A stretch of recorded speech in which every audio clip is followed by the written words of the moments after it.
Okay,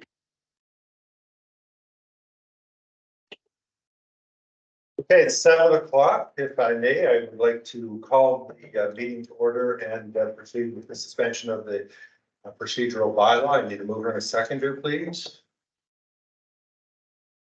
Who's moving that? I think it was Mr. Latimer was the mover. Mr. Madsen was the seconder, but yes, sure, that works. So the meeting is called order at 7 o'clock. The first item on the agenda is the approval of the agenda as circulated. And everyone has a copy of that. So if I could get a mover and a seconder to approve the agenda. Well, I don't agree with that. I think it's lacking in a lot of substance. Someone else, mover and a seconder to approve the agenda. Councilor Madsen, Councilor Latimer. Discussion of the agenda. Was lacking in a lot of substance. I tried to print the minutes and I couldn't. And because in the previous council meeting, I objected to us reading the three bylaws at the same time. Yet in the minutes, it says that we agreed to it and carried it. So that's an error. There's nothing on there about consent agenda items, and we used to have a lot of it. Now for the last couple of months, we never get anything. I can't believe that all of a sudden we don't get any more mail. There's nothing under motions or administrative matters about the budget. We can't wait till September for the finalization of the budget. We can't spend money because we don't know if we got any. Yet the 7.2.1 relates that we're putting it over till September. No job descriptions. We're entering into a union contract, and we need job descriptions and contracts for our current employees. That hasn't been discussed at all. We've got a motion here about performance of employees. Why should we be recommending that when that's an administrative job? I was asked to submit a second quarter fire report, not even on the agenda. There's things about 142 Talon Lake Road that from previous business that says there's none. The Code of Conduct Committee, the fire chief status, the Talon Lake property, and the Stewart Road agreement are all things from a previous meeting that aren't on there. And that they're going forward and probably going forward again from this meeting.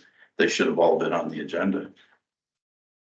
And that's why I don't agree with the approving the agenda as it is. Okay. Comments from anyone else? And where do we go from here then?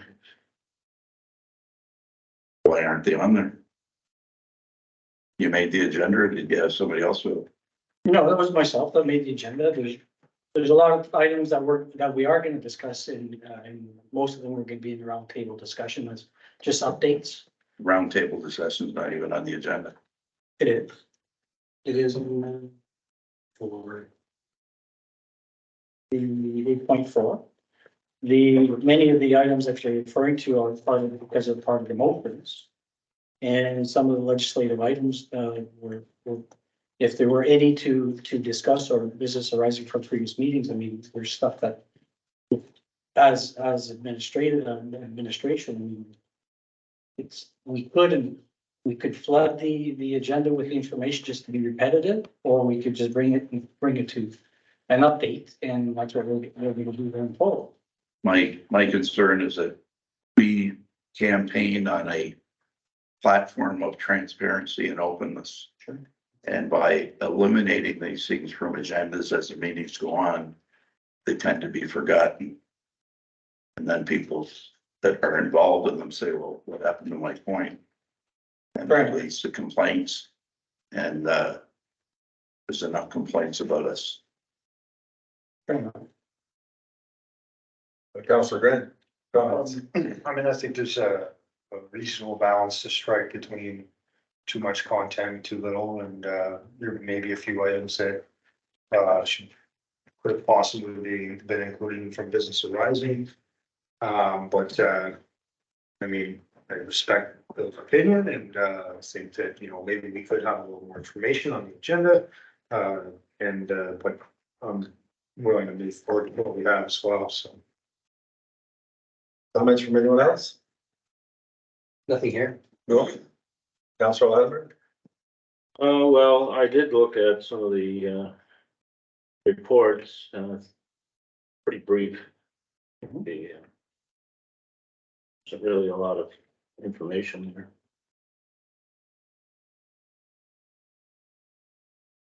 Well, we have to move ahead with this meeting, and I think, if I can respond, I agree with your comments. That we're not addressing, as many of the things as we should be addressing. Councillor Grant also, makes a point that we don't want to overload it, but we might have gone too far. To the dark side.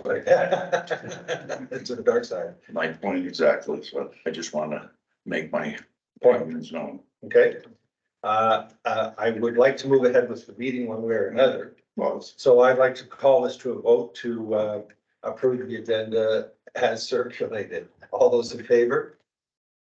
All right, so we are carried with Councilor Morton being the only one. if I stay, No, just say no. okay, Not a recording. So. yeah, It's not a recorded vote, so. Cool. well, you know, after we come, you know, you're gonna get on 24. So to item 3, is there any written disclosure of pecuniary interest or conflict of interest from anyone? No, No. Okay, and item 4, the approval of the previous meeting minutes from June the 27th, 2023. I noticed you said you weren't able to print them or look at them. I asked other people to print them too, and they couldn't. That, well, have come, but, and then I asked Real for a copy of it tonight, then got it, but the, You asked me for a copy? I thought I sent you a message this afternoon. Oh, you know what? You, I mean, anyway, doesn't matter. The, like I always make hard copies for myself so I can go back and refer to them. But when I was reading the last meeting, that's the point I previously made. Okay, as on the computerized version of the agenda, it's an HTML link. And if I click on it, it brings up the minutes. You know, it does. Okay, Print it. you just couldn't print it? Yeah. Okay. No, well, I read it. Oh, okay, so fine. So I do need someone to move and second the approval of the previous minutes. Mover and seconder, please. Councilor Manson, Councilor Grant, second. And we have had a little discussion prematurely. Any other discussion on the previous minutes? None? All right, all in favor? So that motion is carried. Next item is business arising from previous meetings, and of course, this is where your concern was, Councilor Morton, but at this point in time, there is none. Delegations, being delegations from residents and other people, there are none. So legislative and matters, consent agenda items, there are none. And 7.2 motions. So the first one is 7.2.1, which is the 2022 audit and 2023 budget. This is a report, yes? yeah, well, this is your motion. Oh, okay, this is my motion, yes, of course. So this is the motion that will say that it is imperative that the municipal finance be understood before we hire anybody else. So I need a mover and a seconder for this motion. All right, so I'll move it. Second. And you'll second it. So this is a motion just saying it's imperative to understand the municipal financial status through finalizing the 2022 audit process and the 2023 budget, and they should be presented to council prior to any new full-time staff member being hired other than the fire chief. And Discussion? Anybody? Yeah, I think, I agree with the hiring part, but I do think we need to proceed with the recruitment process because that's a lengthy, can be lengthy. We don't have to make an offer. You know, we have to review resumes and interview. So that can take 6 weeks. Right. So I do agree with the hiring, but not, the process needs to continue. Yes, How can we do a process without a job description? The current job description that's on the internet is his job. I told you that the other day. I said, everybody in the community thinks you're leaving and that the job description is to replace you. so if I may defer that, Yeah. Councilor Morgan, to the next motion, because the next motion addresses that. This is just about not hiring any full-time staff until we have a budget in place and we know where we stand financially. The next motion deals with the hiring process and the job descriptions and et cetera, et cetera. Okay. The job description, you develop a job description and then you post it, you get the resumes. So yes, that's part of the process is a job Yeah. description. I agree. But here, this motion is just saying Yeah. that we're not hiring full-time staff until we have a budget in place. Exactly. Mr. Mayor, may I comment? Jim, sure, please. So in terms of that, and I 100% agree, there's no question about that. The further in the agenda, there was a brief update of where we are with the audit and with the budget, and it was discussed in previous meetings that budget was forthcoming in the July timeframe, so that's being worked on. And part of the action item, getting a little bit ahead of myself, ourselves, but in the motion for one of our future reports is that we set up that special meeting of council, I believe on, I think I saw it on the 25th, to discuss the proposed budget for. So it is, we're all on the same page and when it comes time to that.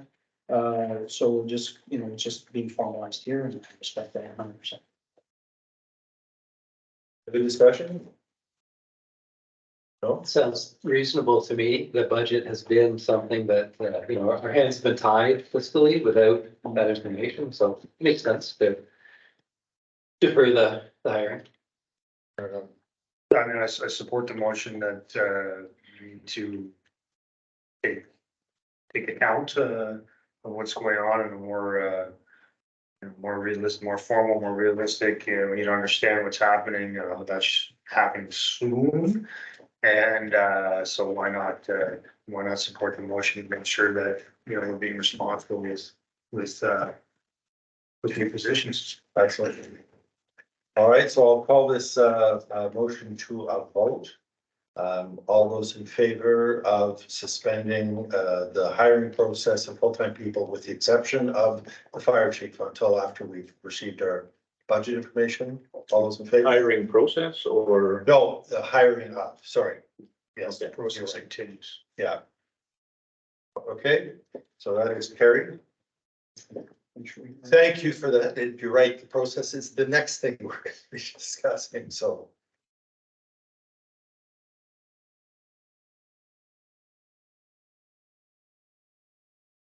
So the next item on the agenda, if you give me a second just to call it up, is the hiring of employees. Item 7.2.2. And so I have the wrong one here.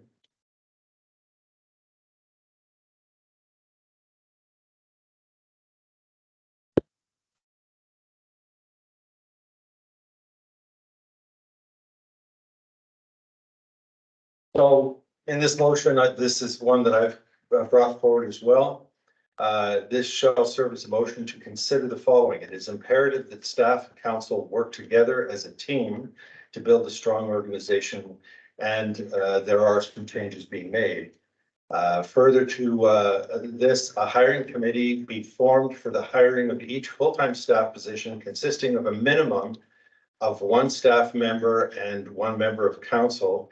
And this committee should be involved with the entire process, being process of interviewing, job description, and hiring. And that's addressing your concern, Councilor Morgan.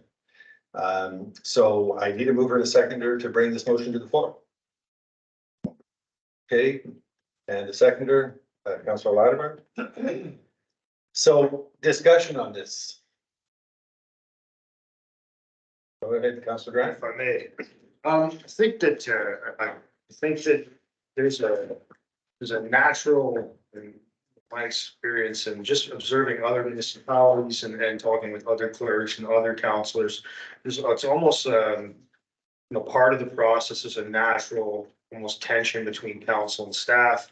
Staff, they're generally spend long careers in the positions, and councils generally come and go every 4 years, and councils generally are really excited to make a whole bunch of changes that they campaigned on, and staff generally have a nice like a rail track kind of, they have a plan set up, and they're moving in a direction that makes sense.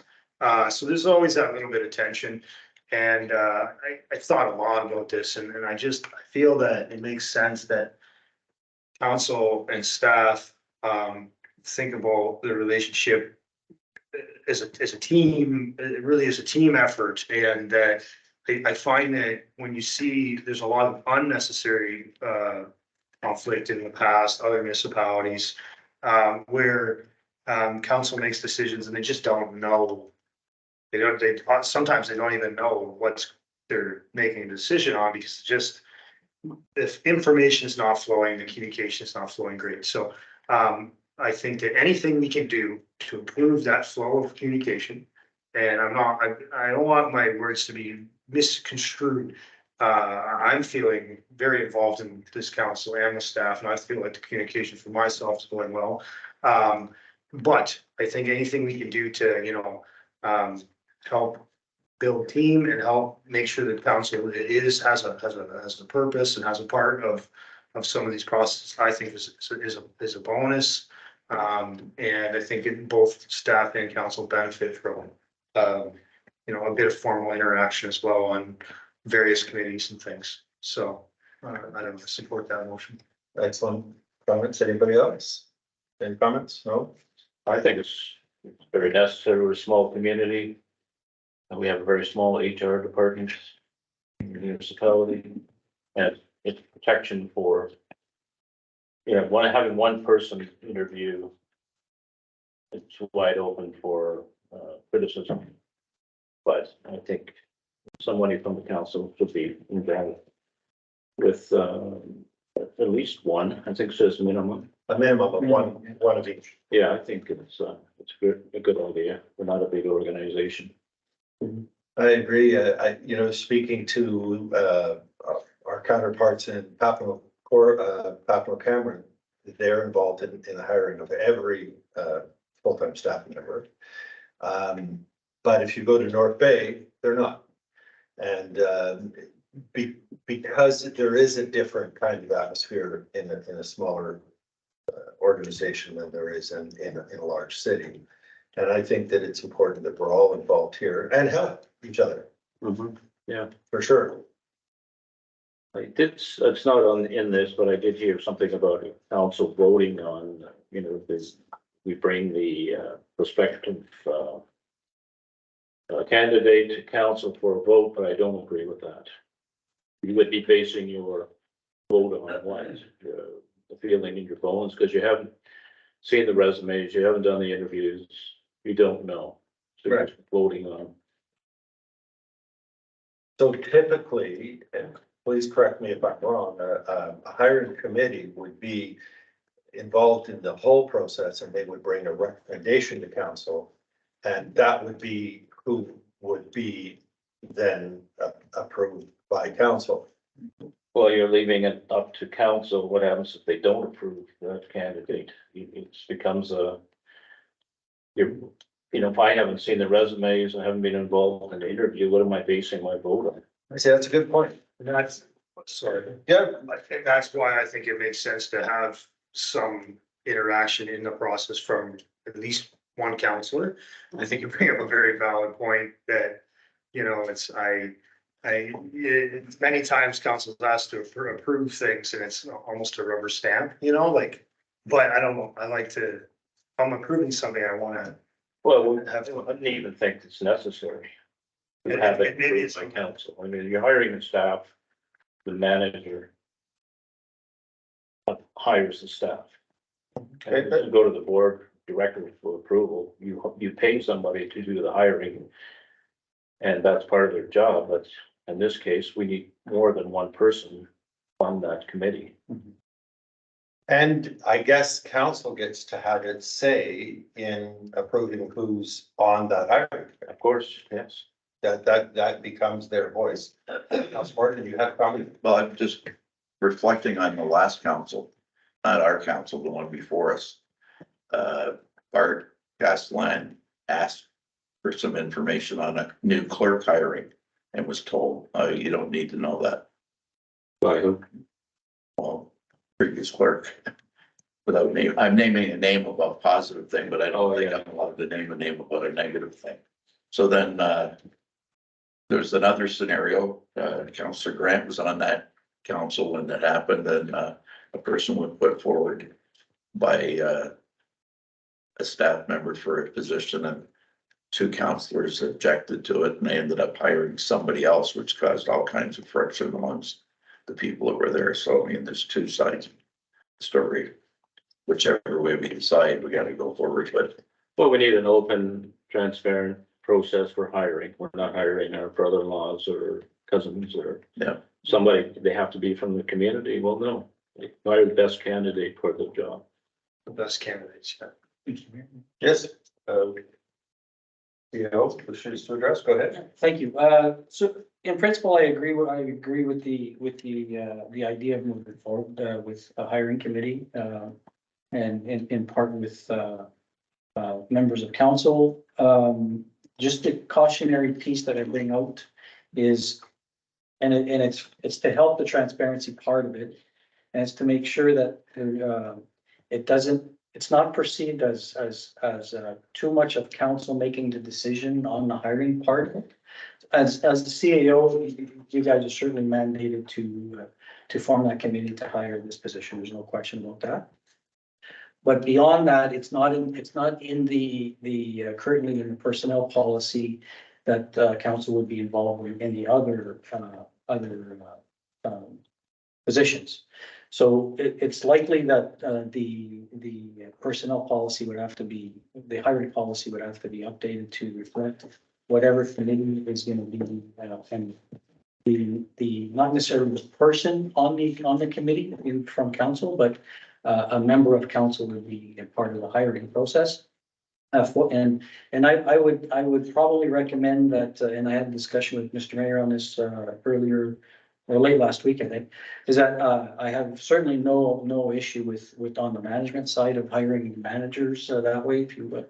But in terms of employees, staff members, say public works employees, say the landfill, I don't think it's necessary for members of council to be on that committee, in that hiring, because it would be myself and the manager associated to that department that would be hiring that or going through that process.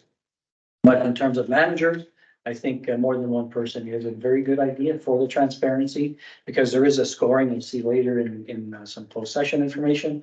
There is a scoring that typically takes place, and so we look at an average. If you have three people, it's even better, because technically you can have a tiebreaker, if you will, or something to that effect, but at the same time, seeing that we're only one, since we're such a small community, and there's not many managers, that would be part of municipal operations.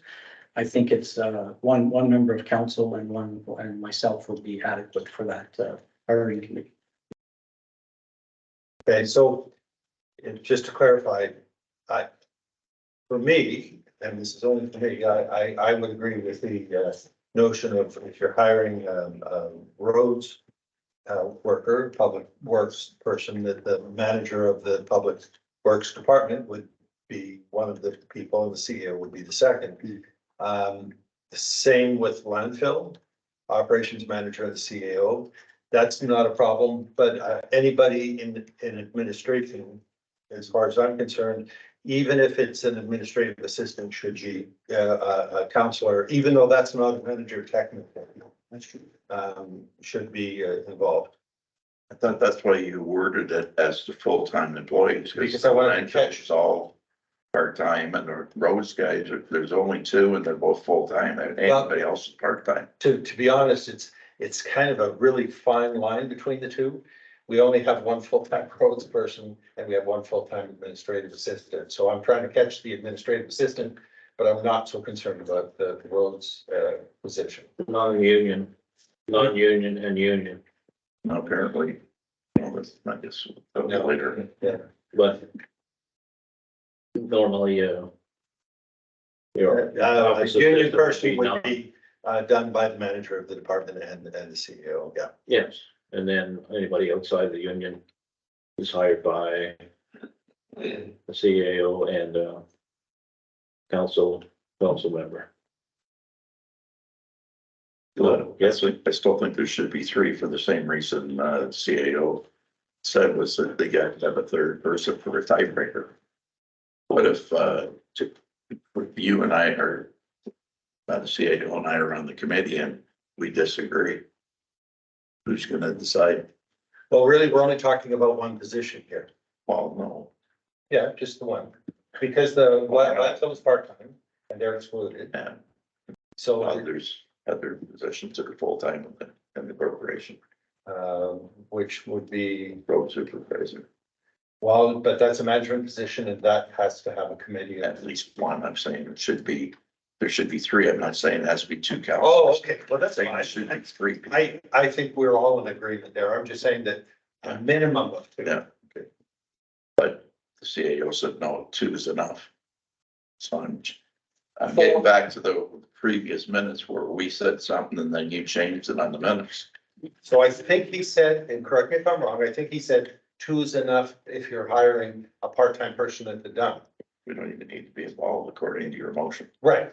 And we don't need to be involved, and that's where the two are enough, but three, But we technically, I mean, to Councillor Warren's point, the Public Works has two full-time people. Yeah. But Okay. that's true. in one, however, the manager and myself would be the ones that would take care of that. In an ideal world, we would have three, but it's not a tiebreaker where it's all or nothing. It's typically based on independent scoring, Mhm. and then you average it out, and then you have the ability to determine if that person or either or is adequate for the job or qualified for the job. Certainly it's not ideal, but at the same time, it's not something that's gonna come up too often, we hope. And cannot be revisited at any time. Right. Um, The main impetus of this motion was just to announce a counselor on the hiring Yep. committee For full-time for people. full-time people, Exactly. And that's what we vote, or motion was. and that's what we're voting on. Any other discussion? I feel like we could spend a whole meeting talking about hiring policy. It's complicated, right? It is. can be complicated but so what? Support the motion as it states. All right, I think, as you said, we're not gonna be doing this every few months. We're gonna hire a couple people and it's over. all right, let We got it. let me call this to a vote. All those in favor of moving that a hiring committee be formed for the hiring of each full-time staff position consisting of a minimum of one member of council and one member of staff. All those in favor? Okay, that motion is carried. Thank you for your discussion, everyone. Well thought out. Some interesting points raised. And the next item on the agenda is one brought forth by Councillor Latimer. This is a performance report. This, I'll just We've tiny bit of background. Council Latimer's brought forth a motion to establish a policy that 3 and 6 month reviews from start date of all new employees and contract employees be conducted. And further performance appraisals annually for unionized and non-unionized employees. I need a mover and a seconder for that motion, please. Council Latimer moves. Councilor Morton seconds.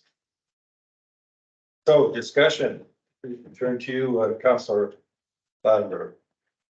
I think it's standard policy, 3 month and 6 month probationary reviews are standard in every, any place that I've worked. And the annual appraisal, performance appraisal, it produces accountability, and also it's an opportunity to set goals and that kind of thing, rather than just letting, it's a benefit to the employee and it's a benefit to the employer, because they're not just wondering how I'm doing, or if I'm doing okay, or if nobody's talking to me. Am I doing a good job, or am I not talking to me because I'm a terrible employee? And I think accountability is key, and it always produces, it's an opportunity for a conversation, which quite often doesn't happen, depending on the management style. So I think this needs to be incorporated. If it isn't already, I don't know. Thank you. Go ahead. Thank you. Certainly agree 100%, Councilor Latimer, on this. I think our personnel policy is a little bit vague on it, so we're going to tighten it up. And I think it's one that has to be replaced anyway, because it's one of our top copywritten policies. So it's certainly Has to be rewritten. Yes. So that all said, and if I can comment on the more on the unionized items, I've experienced situations where unionized employees didn't feel they needed to have a performance review just because they get a raise every year based on the contract, and I totally disagree with that for the reasons why you had mentioned. But it does certainly help accountability, and it could even set goals for the employee. They may not want to be in the position that they're in currently, and we can help with professional development that way as well. So I think that communication is key going forward, and formalizing that. So very, very good opportunity to formalize that. So thank you for that. Well, I was not in a union job, but it was pretty strict, paramilitary, and we had to, as a supervisor, I had to document every month something good or bad about the employee. And at the end of the year, and if I put something bad in, he had to know it. And initial entry. And at the end of the year, I did an annual review, and those were the topics. And then it went to further up the line to different supervisors. I can't imagine that a union could be any different than that as far as accountability. And then from a performance point of view, if the person who had, say, a secretary in the secretary pool didn't have some accreditation for typing or as you got into computers, Word Perfect and all of that other stuff, when you got that, you moved up a level. So the federal secretaries that I worked with, if you got bilingual, you could get an extra $800 in the contract. If you knew how to do Fortran or whatever the Fortran was back, I'm dating myself. But whatever you want to talk about, the computer program, once they were accomplished at that level, they got a pay raise. Well, you would think the union's going to be after that kind of stuff too. I heard a point was brought up to me from another township, and I have been talking to other townships quite a bit because I know we're going into this process, and they're saying, well, what are they certified in? Are they, like you asked about the fire department, are they certified in this? Are they certified in that? Well, if they're certified in all that, then yeah, they're probably looking at $150,000 a year to be a fireman. But we don't have, the government says we don't have to have it. And it's the same with the roads guys, or the dump guys. Does Mars have to have certification and knowing the certain things about recycling? Does our roads guys have to know, or they have to have a certificate on how to operate a dump truck, or have a certificate on how to operate a grader? So I mean, if they have to, a union's gonna probably get into where we have to have those things, and those people will have to be trained. Then once they get trained, they're gonna want to pay rates for it. So those are things we have to consider for the future. So, like we want the performance thing, that's gonna be key as far as for them and for us. Like, then we'll be criticized for not sending them for all this training. Because what if you got a guy out sorting garbage at the dump and he doesn't been trained on how to sort it? All right. Any other comments? I think that, over the many years, we didn't necessarily require some of these policies. Things were just simpler, I suppose. But as we move forward, it's clear to me that, this is gonna help build an organization. It just makes sense, and we're gonna have some basic good policies that make sure that everyone is playing on the same team. Agreed. Yeah, agreed. All right, so I'd like to call this a vote. All those in favor of a review every 3 and 6 months and an annual for union and non-union employees. All those in favor? And that is carried unanimously.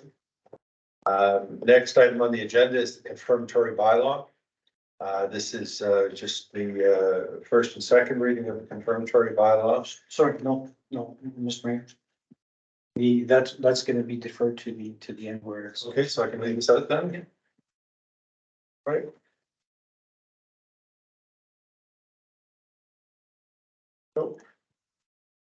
So then we're on to administrative matters. Item 8.1 is the CAO report on the employee union representation.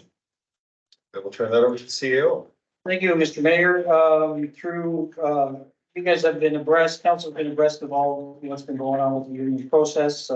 Mentioned it every council meeting since it started. And this is just a brief update because the item is just the fact that the certification did actually take place in principle, basically. And that was on June 30th, that we got the interim certificate. And at the last regular council meeting, it was determined that council would appoint individuals to that negotiating committee. So at this time, that is the next step. And then I will be seeking some formal dates as to when that will commence. That said, I'm asking council to appoint 2 members of council to that committee tonight. Just to give everyone a chance to understand what that appointment entails, if this is going to be meeting once a month, meeting every 2 weeks, meeting on demand. It's right now, I can say it's on demand, but it's not as aggressive as I think. Considering that we're looking at summer months, we're in the summer months. I'm expecting probably 1 meeting in August and likely 1 or 2 in September to finalize that. And will give us time. I mean, we talked about the job descriptions. It was always the intent to update the job descriptions because we are talking about employees that are going to be under the union umbrella. So that was always the intent to bring those forward. It's just a matter of working through the workload and priorities as we move forward to the municipal operation. So I suspect anyway, unless that we're gonna probably within 2 to 3 months we'll have probably a couple of meetings in the. And this committee would then be deciding on the job descriptions, on the pay, on the actual contract itself, the collective bargaining agreement, It'll be the negotiation of the contract. That's what this. which is the collective agreement. Yeah. Okay, does anyone have an interest in joining this committee? I know Councillor Grant, you said you wanted to be on the committee. I definitely express an interest. It's something I'm interested in. And, you know, I'd like to maybe hear from others if they are, but I definitely am interested and if required, maybe I'll try and make the case. I don't know how far. Anyone else, would anyone else like to be on this committee? I have an interest, but not at the expense if there's someone who's has a, you know, more experience. There's no one on this council who has more experience than me, which is none. You know, I must say, John, my argument would, it's, experience is maybe, a short, but, highly motivated, but, you may have more experience. I don't know. We can have that discussion. Like Councillor Latimer had experience. I have been involved in union negotiations, but I can't commit to, these would be during the day, but during week, usually work week, and I can't commit to that. I suspect it will be, yes, and lengthy initial onset, right? Yeah. Yeah, candidates, but I did, we had an email conversation. And I suggested that it would be helpful for us to have labor relations support, professional support, because that is what you'd be coming up against. I shouldn't put it that way, but that's the reality. These people that you'll be negotiating with, besides the members, potential members, they will have professional support. And it's a large union, so, and yeah, that's my. You suggested we have a labor lawyer that we could ask if we got into trouble. We may not know when we're getting into trouble. And maybe down the road too far, and that's only a suggestion, aside from the council members who are able to participate and yourself. Because you said you've been involved in negotiations, but not in the formation of a union. So this is a whole different, Yeah, this is a brand new contract, and that's. brand new contract, starting from scratch. Maybe we picked one from some other community to use as a model Mhm. template. Most union contracts are the same. The language is almost always the same, but the wage rates and the job titles different. But anyways, that can be my suggestion. I don't think it's a good idea to go in with Unexperienced people. inexperienced negotiators. Yes. You need labor relation experience, even if it's just as a consultant. I agree. So you're saying that you can't be part, Councillor Grant would like to be, how about the other two or myself? It doesn't matter to me. I can be on the committee, but if one of you two would like to be on the committee, I got enough. you got enough? So you're out. So it's between you and I. Do you want to go or do you want me to? What's better with both? You could, it's up to you. It's up to you as council if you want more than two. I mean, no issue with that. Why not? Only problem is that sometimes you tend to slow things down a little bit, but maybe not. I just want to, sorry. Go ahead.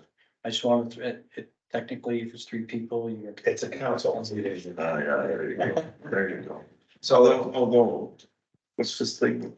I guess I should wait till closed on that. yeah, Okay. so I'm not married to the idea. I was just, you know, putting my hand up to participate. got a quarter? No, I'll go. No, Councilor Grant, I will, is that all right? Absolutely. I won the toss. I just would like to add in, and I appreciate all your support there, that, you know, if you had any input or suggestions, anybody would Yes. send me an email. And also that, you know, my number one priority is, you know, obviously it's the organization has to work and, the ratepayers are number one. It is what it is, so, we'll be able to address those issues as they come up. Absolutely. So, we, have to, Mover and seconder for a motion to name myself and Councillor Grant, okay? So I need a mover and a seconder, so. Okay, and a seconder, Councillor Manson. And this is to set up our committee to work with the union and Councillor Grant and myself on that committee. All those in favor? It's carried. So the next item on the agenda is the Treasury Report 2022 audit and 2023 budget. And I imagine you have a report for us. I do. Thank you, Mr. Mayor. In terms of the reports, and this was discussed various stages through the last meetings, but 2022 budget audit process. So the bulk financial information has been provided to the auditor to date. Other non-financial items required for this process are being identified and being presented as well, provided as well. I actually scheduled a meeting with the auditors from who's BDO for tomorrow morning or tomorrow afternoon rather to kick that off and get some expectations and attempt to get some dates from them as to when we could get a realistic timeline together for us. So the third bullet is actually irrelevant. I did speak to municipal affairs on this matter as well, just to confirm what the expectations are there. And I received confirmation this morning or this afternoon from our municipal affairs representative that it's not certainly any dire issue to not have the municipal audit done. It certainly has to be done, but they understand our situation, and which is not unique to Calvin, unfortunately, or fortunately, depends on how you look at it. But obviously to get it done ASAP. And I'm expecting that likely we're going to have our audit completed by September timeframe. That's my guess at this point. But until I actually get some hard numbers from the auditor, well, that's just an expectation based on the complexities of our operations. And in terms of the budget process, staff already began to work on that. The financial data recently was substantially completed, and I will be working with our current treasurer to confirm all the outstanding minor items that typically surround the year end of the previous year to the current year, so we can identify those and move forward and make those points if we have to or adjustments. But certainly expecting the draft budget on the operational side at least to be completed for our special meeting with council in the next week or so, 2 weeks, I guess. So at the end of the day, council, that's our budget, our proposed schedule to present to council the operational budget. And I would recommend that we have a special meeting of council on the 25th to present that and to have a good discussion on what it looks like for 2023. Now, as I understand, it went to BDO on the 5th of July. How long do they normally take to is it 2 months to do that? Because you're saying September, so it's all of July, all of August. Well, the financial information went to them, and they literally just confirmed with Leanne today that they received it. So you're talking about a week into it where it just sat there. So that's why I'm having that kickoff meeting tomorrow to get a realistic timeframe. I don't expect, honestly, it to be that complex. So that's good. And I'm gonna try attempt to push them as much as possible to get something, but we're in vacation season, right? So sometimes that's a little bit difficult from their point of view to get the manpower to do it. But I don't know, I've never worked with BDO, so I don't know how responsive they are either. But we'll see how it goes and I'll know more tomorrow. So all of the information has gone to GDO, so all of the information has been compiled and gathered. On the financial. That can be used to set the 2023 budget, can it not? Well, that's the 2022, Right, I realize that, but I'm saying we need that information to kind of help with the 2023 budget. And we have that information now, yes, Yes, so we can Yes. start on that process. correct. And the intent certainly is to confirm whether or not we're in a surplus or a deficit for 2022, which I think, I don't think there's any issue with being in a deficit. I don't think that's an issue. To what level? I mean, after they do their review and their adjustments, we won't know that, but that's not abnormal for councils, for municipalities, because a lot of times the audit process gets done much after the budget process, right? So that's not totally abnormal either. And there's always a budget or a bylaw later to complete the. We don't have a meeting scheduled for the rest of July, so this would be a special meeting that would be budget only, nothing else. So it would simply be a meeting to go over the budget. Yeah. And that would be open to the public All open to the public. and information posted ahead of time, so they would have a chance to have a look at it. The budget itself may or may not be, but certainly the agenda will be and we'll attempt to get the draft out to meet the notification guidelines, but yeah. Right, Would we have a copy of the draft budget prior to the meeting? Yes, that's certainly the intent is to have it out as quick as possible to all of you to review. Great. Yeah. Thank you. it'll be probably 20-25 pages long, I would assume. Yeah, I like it. And I think I understand Robert's question because I couldn't get that at 5 o'clock on a Thursday and then be ready. No, I totally No. understand. I mean, it's something that we need to have a chance to look at. Mhm. Any other discussion? Go ahead, Councilor Graham. I just have 2 points. I mean, I think I believe it's essential to have a longer, in this particular situation with all the structural changes that have been made over the last 2-3 years. I think that we want to have a snapshot of 3, maybe 4 years to try to, see how things might be flowing in terms of costs and how they've changed. I think that's critical. And also that, for me, it's like, you wouldn't want to, and other boards I've sat on have done this, and you wouldn't want to get to the point where, oh, the audit, this has to be approved today.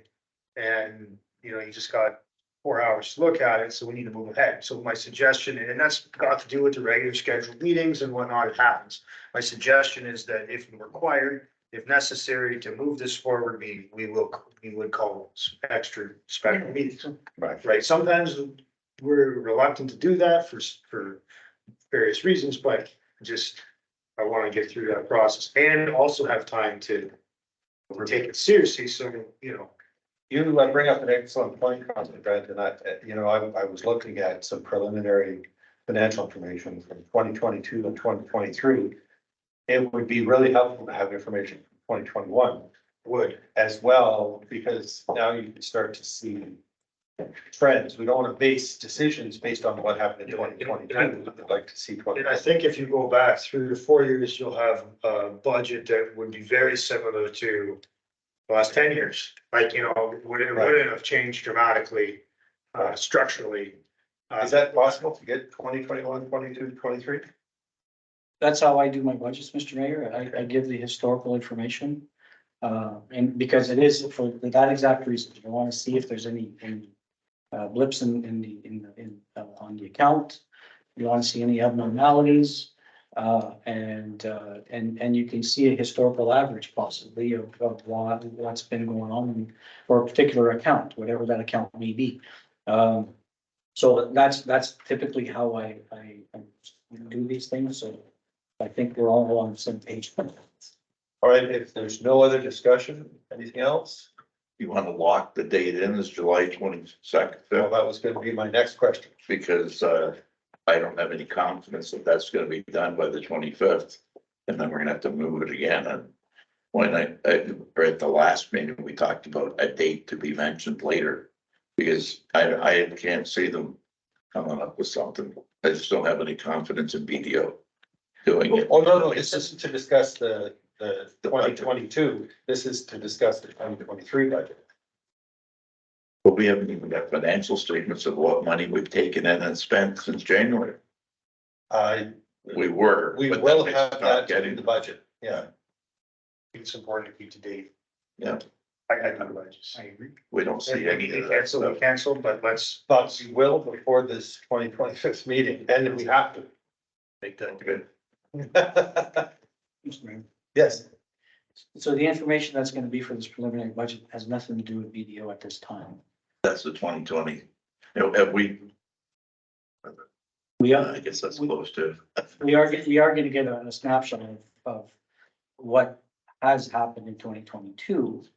we can get a snapshot of what has and been presented to BDO. Right. It's just, It just needs to be confirmed. it just needs to be confirmed. Yeah. We won't get a report from BDO. We can't wait until we get that report. Exactly. Budget. We have to Yeah. move forward now. One more. Yeah, go. Sorry.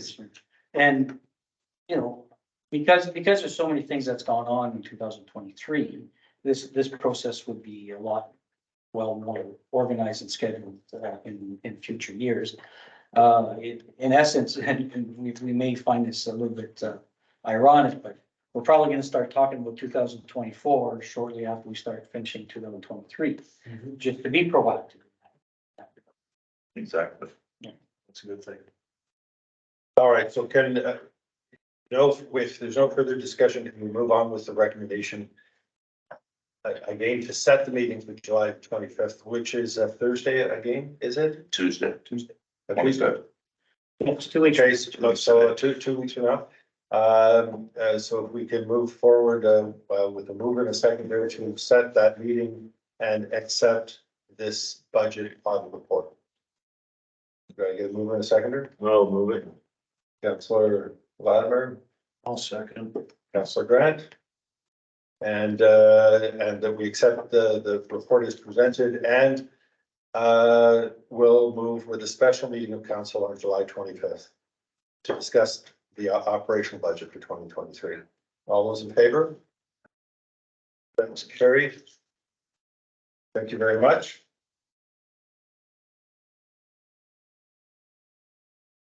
So the next item on the agenda is the procedural bylaw. Yeah, just a high level status of that, Mr. Mayor. Okay.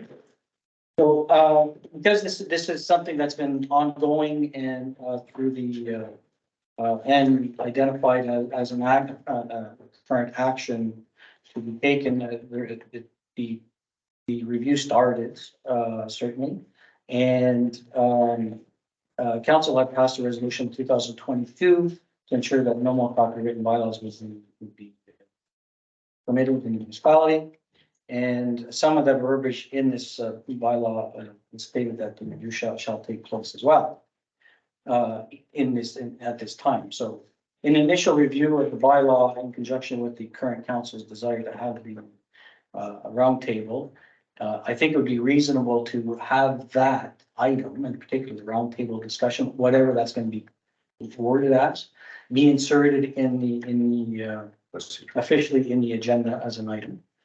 And further up for a discussion certainly is whether or not council would consider having a public inquiry section with some framework around that. And I can explain the framework if you wish, as another item, and that would give the opportunity for the general public to ask a specific question to an item, whether it be agenda related and or not agenda related, just a high level professional question with respectful tone, just to have their answer. And it helps the communication and transparency with the public. not there to complain necessarily, it's there to ask reasonable questions. And what format would that take? Verbal, purely No, verbal, but, yeah. During process of the meeting, at the beginning of the meeting, an open session before a call to order, an open session after a call to order. I'm in favor of pursuing that idea, but you have to have a format. Yes, so as one of the agenda items after the meeting is in session, so wherever we fit it, it's sort of not, we can determine that. But historically, what I've been accustomed to, arguably, sometimes we needed to inject the framework around it, which is maximum of 3 questions, total. 1 per person and no more than 5 minutes at a time.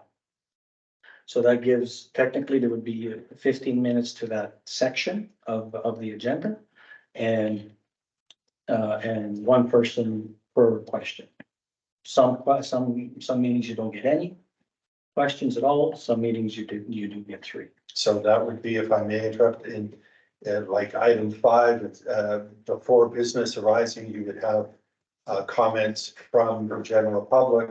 And in that, it would be made clear that there could be up to 3 questions and up to 5 minutes each. Are there responses? Yeah, it could be, There could be responses from council as well. not necessarily, but it could be. Right. So it gives the members of the public a chance to come in and say, I would like to see such and such happen, or whatever. Pimsey Bay called Pimsey Lake, or whatever it was, and in that one session, okay? It's not already item 6.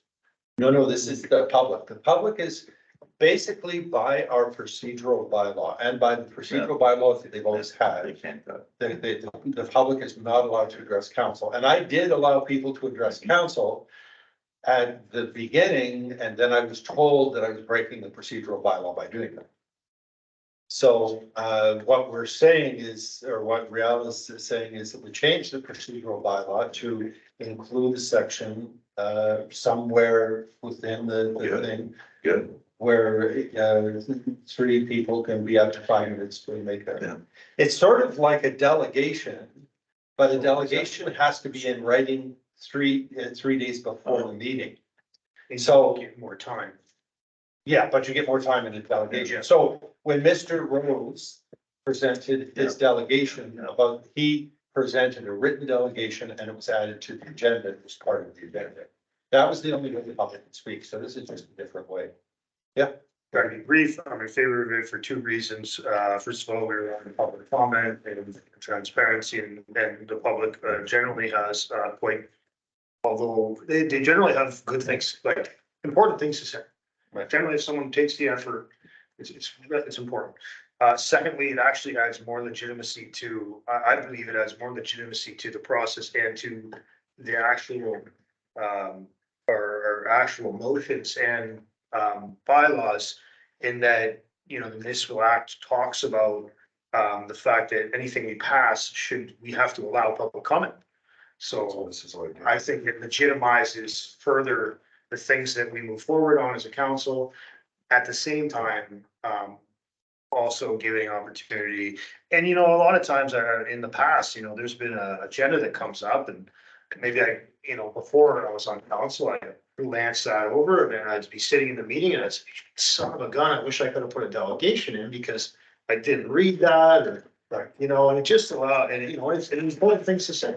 I think that, you know, that this could make a lot of sense, and I do believe it has to be structured, time limited, you know, and reasonable.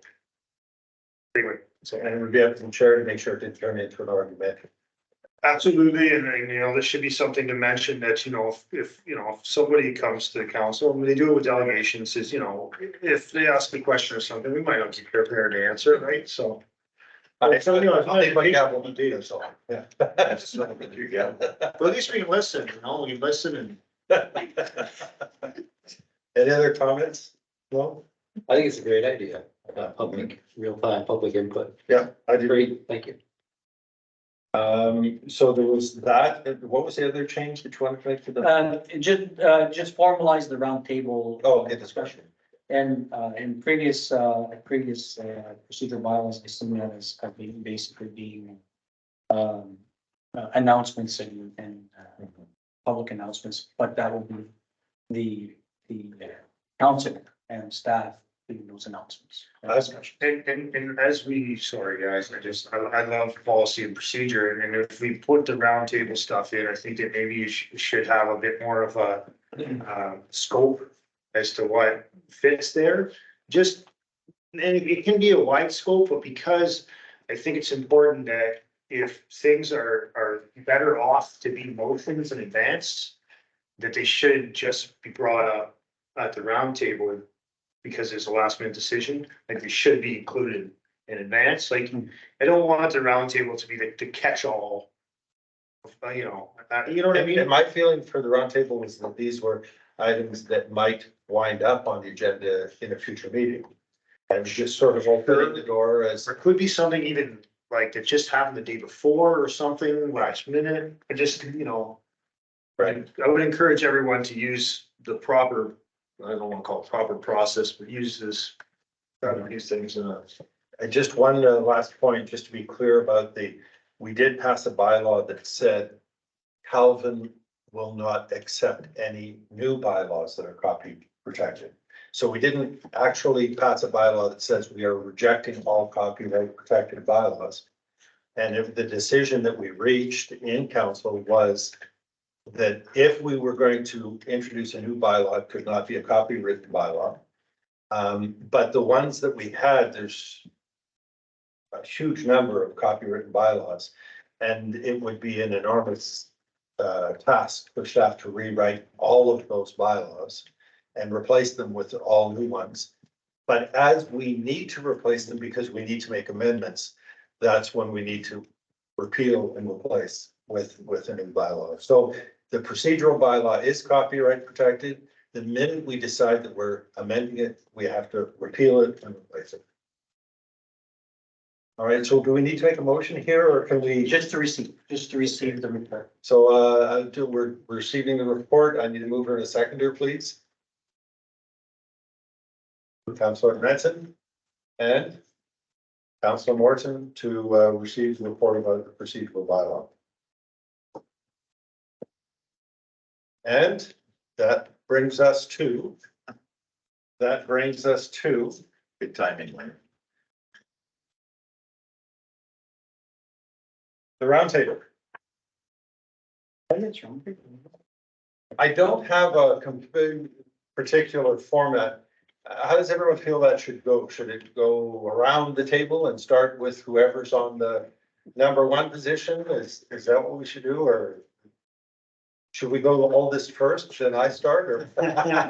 No, you're not. Oh, you talk that. Let's go around this way. Start with Councilor Grant. Sure. Round table. You know what, I don't have anything, I don't have it. Okay, That's rare. and that's not a bad thing. Yeah. Councilor Morton. Fire ban. Okay. It was announced today that North Bay and Mattawa have lifted the fire ban. As far as I know, they're not capable of lifting the provincial fire ban, but they have issued notice that they're lifting it locally. So I guess I'm waiting to hear back from Jordan, as we all are, Right. whether he's recommending we do that here. I know the emails that I've received so far would not indicate he's in support of it Okay. because of the lack of manpower available to respond to fires. If we had, as I've told you in the past, if we had a major forest fire in this area, other than the fire departments that are in the municipalities, there's nobody available. The government has brought in people from all over the world to help out with the West Coast and northwestern Ontario. So we wouldn't be able to get fire bombers and professional forest fire guys. So that's part of the thing that the chief is, or the acting chief is currently troubled with. You know, and in retrospect, because of all the problems we've had with the fire department, there's, you know, we have maybe 8 guys show up on a regular basis, and 6 or 8 guys are waiting to see if this council's ever gonna hire a fire chief. And it's been over a year, so they're frustrated on both sides, the guys that are waiting and the guys that are on. So we could make a ruling on that from a township point of view. But that's up to council, and I'm only telling you what I'm as the interim. Emergency measures guy. Yeah. And as the member of the fire department reporting what, I haven't gotten an official notice from the acting chief, but. I mean, for me, talking about this on the open roundtable, I, on one hand, I would love to be able to go in my backyard and start a little campfire up in the fireplace that I have. I miss that and I would love to do it. And when I go through the forest, it's wet and it doesn't seem like it's that dangerous. However, I am not a firefighter and I am not an expert, and I would defer to the judgment of our interim fire chief. So whatever he so decides, as far as I'm concerned, is what we have to go by. That's my feeling. Can you comment on how the provincial fire ban dovetails with the municipal ones and which one kind of overrides the other? Well, when they issue a provincial fire ban, like you can't go into a provincial park and have a campfire. Yet we know that there was campfires over at the Champlain Park last weekend. There was a fire there. It's up to the OPP to give tickets up. We'd respond because we're firemen, but that's, I mean, I'm the radio guy. I don't, unless it's really bad, I don't even drive the truck. But they would respond to a fire. But as far as enforcing it, it's up to the Parks Board and up to the OPP, not up to our municipal bylaws and it's the same with they would use that for any of the national parks that are in Ontario. So What would criteria would the province use to lift the provincial fire ban? well, they're not gonna lift the provincial fire ban because of what's going on in the Northwest. There's probably 115 fires going on right now. Okay, And huge. When I came back from Winnipeg, it was pretty significant smoke in this Sault Ste. Marie area. okay, So I've deleted it, but I had a provincial map that you can get from the provincial system that shows you the location of all the fires, and there isn't. We're currently in this area considered moderate. Right. But everything west of us is extreme. And anything east of us is low. Because we had rain. But that doesn't stop the rain or get down to the root structure, and that's the danger in forest fires is the root structure. Go ahead. Yeah, I think it's a really interesting conversation to be had, and I personally don't know anybody that's ever started a forest fire from campfire.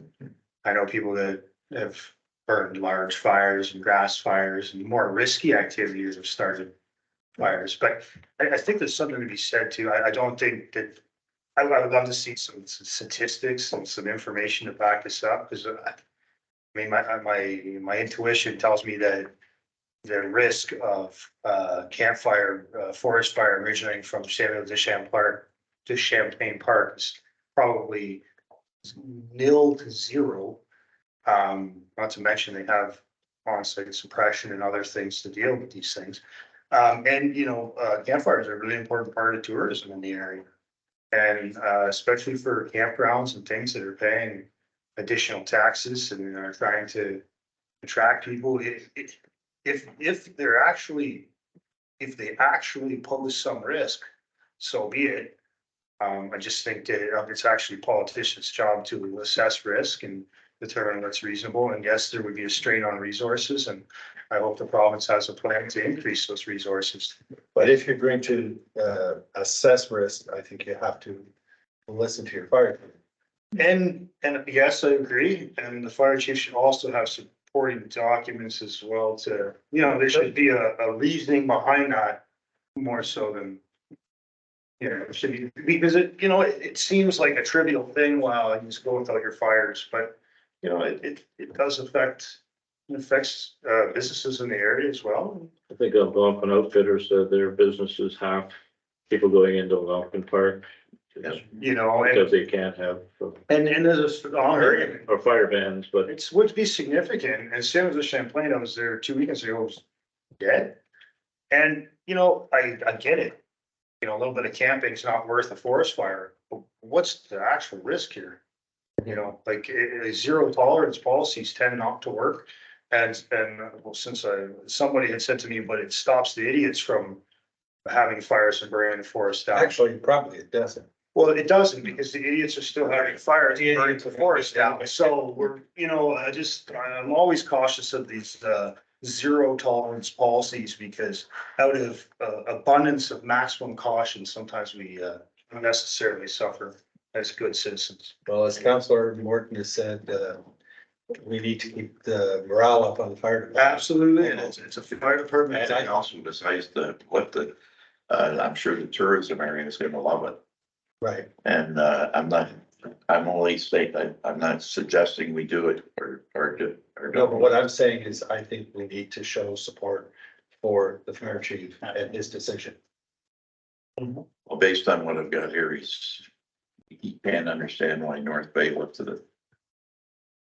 Then I think we go with what he said. I'm sorry, In an agreement with, Councillor Grant, majority of the forest fires are started with lightning strikes. yes. I just thought it was an interesting discussion. I was really happy to, you know, to engage it. I remember Charlotte and I decided one year that we would burn the grass around our place, and it was wonderful. It went great. And then the next year we did it, and then the third year we did it, and it got away on us. And I'll tell you, you get pretty scared. Well, going forward on that topic, I've asked our members to put it on the Calvin fire about the cost effect if it gets out of hand, Yes, because we don't have access to them anyway, but fire bombers, water bombers are $3,000 an hour from the time they leave the port till the time they go back. So that wherever they're flying from, you're paying $3,000 an hour, and then they have to go fill up. I've seen them in Smith Lake, and then they go to wherever the fire is, and then we're done. So you're talking maybe $300,000-$400,000 if one gets away from you. expensive grass fire. I think we should go with the fire chief recommendation at the end of the month. Take a look, pray for rain in northwestern Ontario. I agree. I agree. If, Well, we're not passing any resolutions here. I mean, this is just a roundtable discussion. if something came through the fire department, the fire chief could lift the ban more. Right. Doesn't have to need council approval. No, it doesn't. No, it's actually his call. It's his call, it's council just being advised, that's all. Right. I agree. All right. That was my round table. Anything else? And there's lots of stuff. Not right now. All right, no. I just have a couple very small items, this is for information only. When you go home tonight, you can log into the City of North Bay and see what they did with resolution GG 2023-07. This is a draft recommendation to receive the Castle Home transition business case analysis. And the recommendation is that they do not proceed with the transition of Castle Home to municipality. So that's on their agenda tonight. That's something that we want to stay on top of. I don't know what's going to happen, but I would bet that will not move forward. And they will not move forward with Castle Home. Second item for the roundtable is just that if anybody has seen this, there was an article in the Toronto Star on July the 8th stating, you can go back and read it, it's online. It's stating that the impact assessments are really hurting people and hurting the the taxpayers with the way that they're assessing properties. I have a letter here from the Vice President of Evaluation and Customer Relations and their Chief Operating Officer, stating that they refute everything that's in that article. But they do say that you should advise, that they're advising people to go to the MPAC website, and there is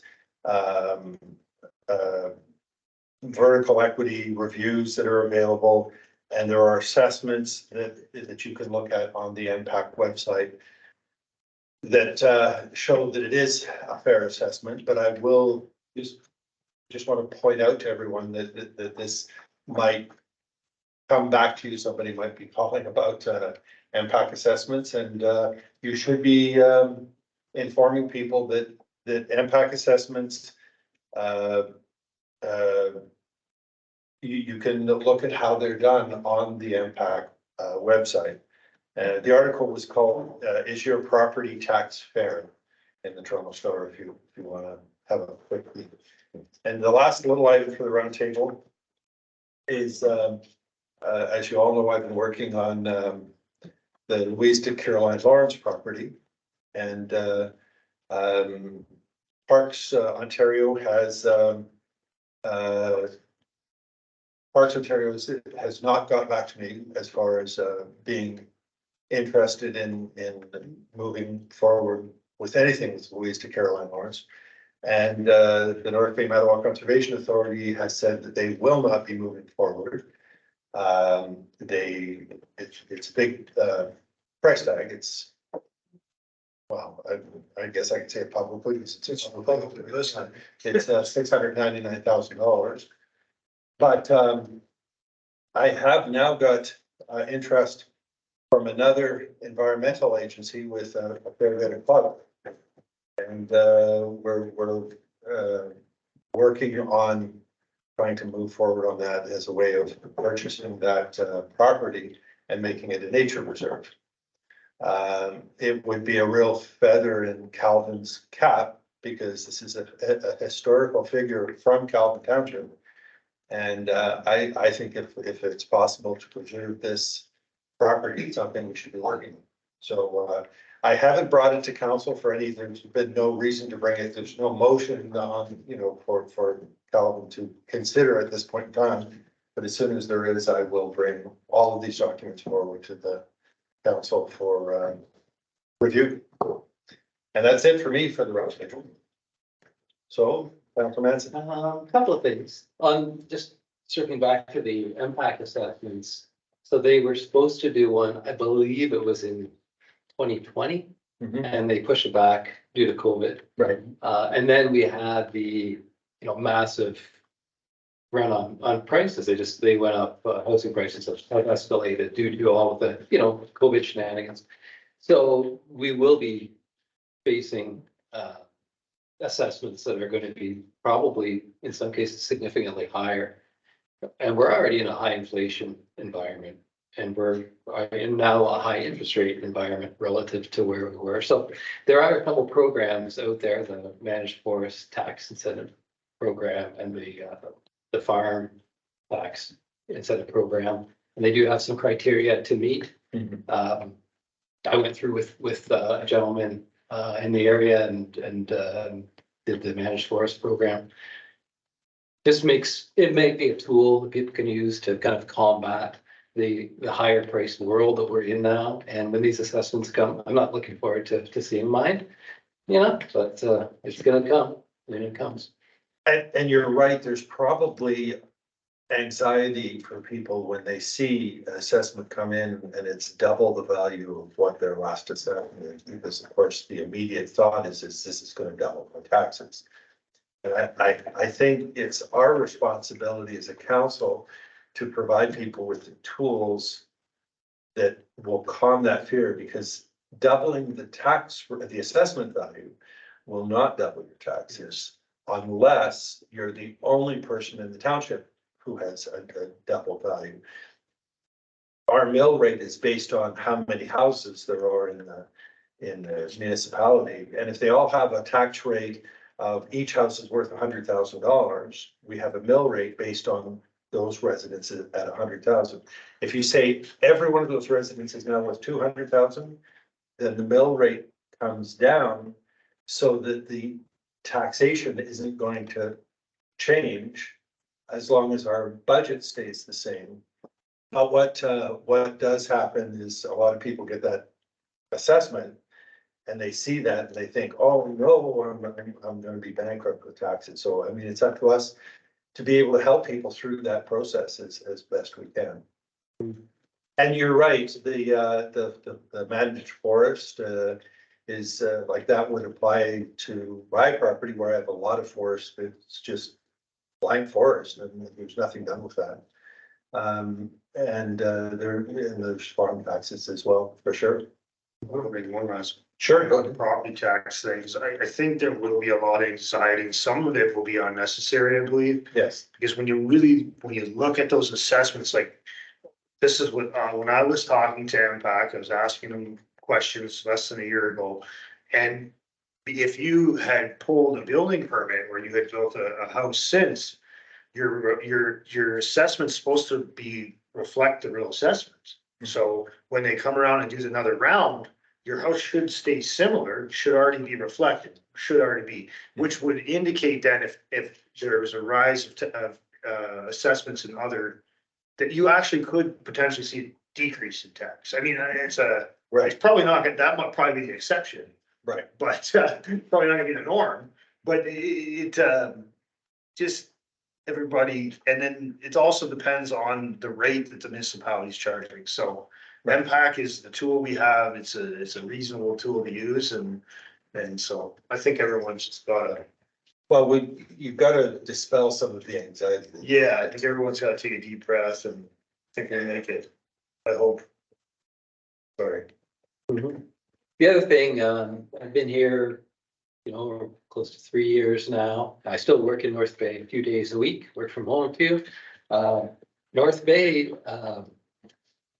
whenever I work downtown, I'm glad I'm here. That's the summation is being downtown every day. When I'm working there, it's a reminder of how lovely it is to see that welcome home sign when you turn onto Mount Pleasant and head home. One other little point, on the roads, shout out to the staff and a thank you. It's nice to travel on these roads that are smooth. But when I first moved here, a few people said Calvin Township always has the best roads in here. Bonfield folks, a couple people told me that. And it's, it's nice to see we're getting the staff. We're getting organized with staff and it's nice to see nice smooth roads and enjoyable drives. So that's all I had. Thank you. Thank you. John, you took my point, the roads. Condition and calcium was down, and also I noticed the corners. I was out driving today, and the intersections, the weeds or the grass are trimmed down, which I don't think maybe I never paid attention before, or I never noticed that. But yeah, I know we're short staffed and good job, roads crew. Absolutely. Yeah. If I can just add, I thought you might bring up our boat tour of Talon Lake. Robert and I went on a Romantic cruise. romantic cruise, looking at the Talon dock and going up into the Mattawa River and up Sparks Creek or Sharps Creek, whatever you call it. Yes, that's right. That was last week, sorry, I sort of forgot about that. They seem to be very optimistic and well pleased to have two mayors there and some council members, and the committee or people behind this, they have a plan. They need money, and I think one of the things they put forward was have two mayors, Mayor Calvin and Mayor Bonfield, petition the MPP and perhaps get the Minister of Natural Resources out there with a checkbook. Right. And they have a plan and they're optimistic and they, like I said, they were very pleased to have the support of the municipalities. It definitely needs. I think there's agreement with, they mentioned Conservation Authority and taking a look at it as well. Right. They're supportive. I thought it would be a environmental resistance to activist resistance to dredging, but didn't seem to be. No, it didn't seem to be at all. And I mean, the areas, I have never gone in Talon Lake at that point and gone down the Mattawa River to the dam. And that is absolutely gorgeous in there. It's, and you know, it's funny that something that's available to all Calvin residents is that's a public dock. So, you know, you can go there, you can put a boat in the water and I mean, it's absolutely beautiful. That, those rock cliffs and, you know, the pine forests on both sides of the river, not a cottage, not a bush shack, nothing, just, you know, remote wilderness. It's really, Historic, yeah. well, the road of Champlain and Voyageurs and all the rest. Anyway, we're still working on that project as well. So that's something else with Roundtable. It's still in process. Yep. So, You just got a couple of things, Mr. Mayor. sure. Just brief, because there's a very informative updates, you know, something that Councilor Martin had brought up, 142 Talon Lake Road. So, By the way, I apologize. I didn't include in the roundtable and I should have. oh, that's fine. Well, so we'll take you right out of the road here and I'll put you in next time. I'm sorry. No worries, Mr. Mayor. Just on that, so the appraiser is in place, so he's not scheduled yet to go, but he is gonna be working on it. One of the things that I'm gonna be shooting out an email for the next day or so is just to confirm the code of conduct meeting that needs to happen coming up relatively soon, so I'm anticipating maybe a next week meeting for that, for the members that are part of that. And we're gonna be talking about some matters in closed session, which I'm not gonna necessarily say right now. And then finally, so student interviews are happening this Thursday. And the administrator position, that position has been closed in terms of the job posting. So that's the administrative slash support for a treasurer. So that's so those interviews will be beginning relatively soon, and so we'll be discussing next steps based on our resolution tonight. Okay. That's all. That's it? Yeah. So that concludes our roundtable. And I hope our audience is going to be ready for the next meeting when we can have some public input as well. Yeah. You want me to update? I just got a message from fire chief. Oh, sorry, last roundtable update from Bill Morton and the fire chief. Sorry to use my phone, but I was able to contact the fire chief. He had contacted the Ministry of Natural Resources specifically about the lifting the fire ban. And they haven't responded as yet, and he intends to bring it up for a decision Thursday night at our next fire meeting. And we could post that decision on Soon the as it- website. Yeah, I told them the ball was in his court, make a decision. perfect. All right, so that is the roundtable concluded, and the next item on the agenda is a closed session where council will discuss confidential human resources matters pursuant to section 239 and 2-B to deal with a personal matter about an identifiable individual. I need to move to seconder. 8:33, Mr. Mayor. Oh, at 8:33, yes. I need to move to seconder. And seconded, Who was the person, Mr.? Councilor Morton and seconded by Councilor Albert. Thank you for attending. All those in favor? Carried.